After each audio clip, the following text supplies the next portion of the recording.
जय श्री कृष्णा, जय श्री सीताराम। हरिभक्तों, आज हम जानते हैं भादो मास के शुक्ल पक्ष की एकादशी की व्रत कथा, विधि एवं महात्म्य के बारे में। साथ साथ यह भी जानेंगे कि इस बार एकादशी का व्रत किस दिन किया जाएगा और व्रत के पारण का क्या समय रहेगा। हरिभक्तों, भाद्रपद मास के शुक्ल पक्ष की एकादशी को क्षीर सागर में शयन करने वाले भगवान श्री नारायण शयन के बीच में करवट बदलते हैं। निद्रा मगन भगवान श्री नारायण के करवट परिवर्तन करने के कारण ही इस एकादशी का शास्त्रीय नाम परिवर्तिनी एकादशी है। पद्मा एकादशी भी इसे कहा जाता है और वामन एकादशी भी इसका नाम है। आज के दिन भगवान श्री नारायण के वामन अवतार की पूजा की जाती है। भगवान श्री विष्णु के बोने अर्थात वामन अवतार की पूजा करने से वाजपेय यज्ञ के समान फल देने वाली यह एकादशी हो जाती है और समस्त पापों को नष्ट करने वाली होती है। भगवान श्री वामन की पूजा करने के कारण ही इस एकादशी को वामन एकादशी कहा जाता है। इस एकादशी के दूसरे दिन अर्थात द्वादशी के दिन भगवान श्री नारायण के वामन रूप के जन्म दिवस को मनाया जाता है, अर्थात भगवान श्री वामन के जन्म उत्सव को मनाया जाता है। हरिभक्तों, इस बार एकादशी का व्रत 3 सितंबर 2025 बुधवार के दिन किया जाएगा, जिसका पारण अगले दिन 4 सितंबर 2025 बृहस्पतिवार को होगा। पारण का समय सूर्य उदय से लेकर के 9:20 तक का रहेगा। आइए कथा के बारे में जानते हैं। अर्जुन ने भगवान से पूछा कि हे प्रभु, भादो मास के शुक्ल पक्ष की एकादशी का क्या नाम है तथा उसके व्रत की विधि क्या है। भादो मास के शुक्ल पक्ष की एकादशी के व्रत को करने से हे प्रभु कौन से फल की प्राप्ति होती है। हे मधुसूदन, यह सब मुझे समझा करके विस्तार पूर्वक बताइए। तब श्री भगवान कहते हैं कि हे अर्जुन, भादो मास के शुक्ल पक्ष की एकादशी को जयंती एकादशी भी कहा जाता है।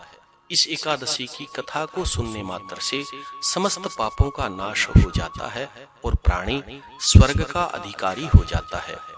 अश्वमेध सहस्राणि वाजपेय शतानि च एकादशीम कथा श्रुत्वा श्रोता फलवाग भवेत्, अर्थात 1000 अश्वमेध और 100 वाजपेय यज्ञ करने और कराने से जिस फल की प्राप्ति होती है वही फल इस एकादशी की कथा सुनने मात्र से प्राप्त हो जाता है।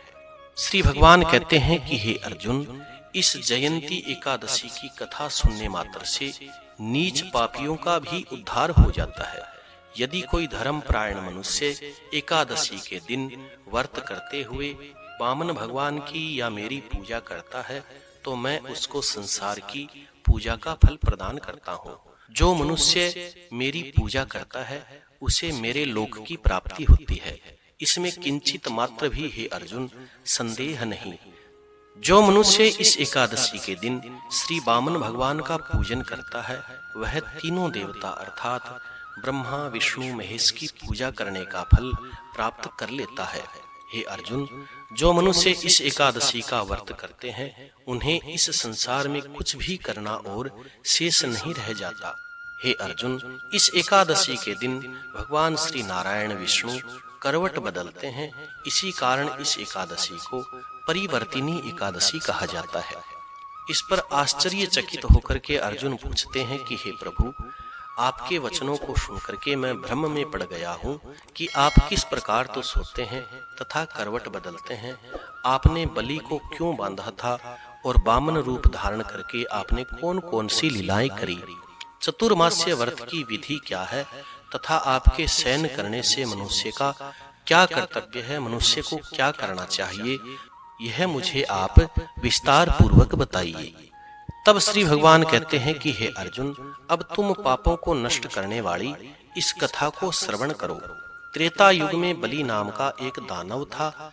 वह बलि अत्यंत भक्त, दानी, सत्यवादी, ब्राह्मणों और संतों की सेवा पूजा करने वाला था।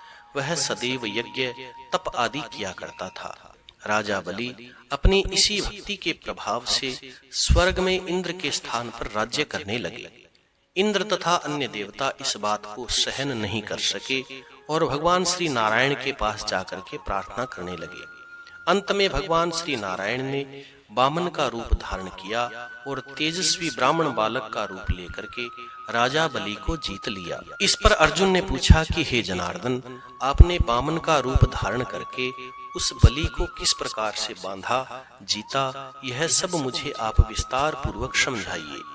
श्री भगवान कहते हैं कि हे अर्जुन, मैंने वामन रूप धारण करके राजा बलि के यज्ञ में जाकर के राजा बलि से याचना करी कि हे राजन, तुम मुझे 3 पग भूमि दान में देओ, इससे तुम्हें तीनों लोकों के दान का फल प्राप्त होगा। राजा बलि ने इस छोटी सी याचना को स्वीकार कर लिया और भूमि देने के लिए तैयार हो गया। जब राजा बलि ने मुझे वचन दे दिया, तब मैंने अपने आकार को बढ़ाया और भूलोक में पैर, भूलोक में अपनी जंघा, स्वर्गलोक में अपनी कमर, महरलोक में अपना पेट, जनलोक में अपना हृदय और तपलोक में अपना कंठ तथा सत्यलोक में मुख रख करके अपने सिर को ऊपर उठा लिया। उस समय सूर्य, चंद्रमा, नक्षत्र, इंद्र आदि अन्य देवता मेरी स्तुति करने लगे। उस समय मैंने राजा बलि से पूछा कि हे राजन, अब मैं तीसरा पैर कहाँ पर रखूं? इतना सुनकर के राजा बलि ने अपना सिर नीचे कर दिया और आत्मसमर्पण कर दिया। तब मैंने अपना तीसरा पग उसके पैर पर रख दिया। इस प्रकार देवताओं के हित के लिए मैंने अपने उस असुर भक्त को पाताल लोक में पहुंचा दिया। तब राजा बलि ने मेरे से विनती करी। तब मैंने कहा कि हे राजा बलि, मैं सदैव तुम्हारे पास रहूंगा। भादव मास के शुक्ल पक्ष की परिवर्तनी नामक एकादशी के दिन मेरी एक प्रतिमा राजा बलि के पास रहती है और एक क्षीर सागर में शेषनाग पर शयन करती है। श्री भगवान कहते हैं कि हे अर्जुन, इस एकादशी को भगवान विष्णु सोते हुए करवट बदलते हैं। इस दिन त्रिलोकी के नाथ श्री भगवान विष्णु की पूजा करनी चाहिए। इस एकादशी के दिन चावल और दही सहित चांदी का दान करना चाहिए। इस दिन रात्रि को जागरण अवश्य करना चाहिए। जागरण करने से अनंत यज्ञ के फल की प्राप्ति होती है। एकादशी का व्रत जागरण करने से ही संपूर्ण सफल और फल देने वाला होता है। हे अर्जुन, इस प्रकार व्रत को करने से मनुष्य समस्त पापों से मुक्त होकर के स्वर्ग लोक को जाता है। वह स्वर्ग लोक में जाकर के सदैव चंद्रमा के समान प्रकाशित रहता है। उसको इस लोक तथा परलोक में यश मिलता है। हे अर्जुन, जो पापों को नष्ट करने वाली इस एकादशी की कथा को सुनते हैं, उन्हें भी अश्वमेध यज्ञ के फल की प्राप्ति होती है। जय श्री कृष्णा। कथा का सार जानने से पहले यदि आप इस चैनल पर नए हैं तो चैनल को सब्सक्राइब करिए, ताकि और आने वाली व्रत कथाएं, विधि, महात्म्य आपको प्राप्त होते रहें। इस कथा का सार यह है कि व्यक्ति दान तो करे, किंतु दान करते हुए अभिमान कभी भी नहीं करना चाहिए। अहंकार और अभिमान व्यक्ति को ले डूबता है। राजा बलि ने अभिमान किया कि यह छोटी सी याचना है, छोटा सा ब्राह्मण है, 3 पग भूमि मांग रहा है, इससे भला मेरा क्या होने वाला है। और इसने मांगा तो भी क्या मांगा, 3 पग भूमि ही तो मांगी है। इस प्रकार अभिमान में हंसते हुए उसने संकल्प किया और दान दिया और पाताल को चला गया। इससे यह ज्ञात होता है कि अति हर कार्य में वर्जित है, बुरी होती है। अति व्यक्ति को नहीं करनी चाहिए। अभिमान कभी भी नहीं करना चाहिए। दान देते हुए मनुष्य को दूसरे हाथ को भी पता नहीं चलना चाहिए। इसलिए व्यक्ति को अभिमान कभी भी नहीं करना चाहिए। कभी भी दान के बाद में प्रदर्शन नहीं करना चाहिए कि अमुक दान मैंने दिया है, वहां पर यह दान दिया है। यह सब करने से दान का फल निष्फल हो जाता है। दान का फल हमें प्राप्त नहीं होता। जय श्री कृष्णा। कथा सुनकर के कथा को लाइक करें, शेयर करें और कमेंट में मंगलमय भगवान श्री का नाम अवश्य लिखें। जो लोग इस चैनल पर नए हैं वो चैनल को सब्सक्राइब करें, ताकि और आने वाली व्रत कथाएं, विधि, महात्म्य आपको प्राप्त होते रहें। जय श्री कृष्णा। जय श्री सीताराम।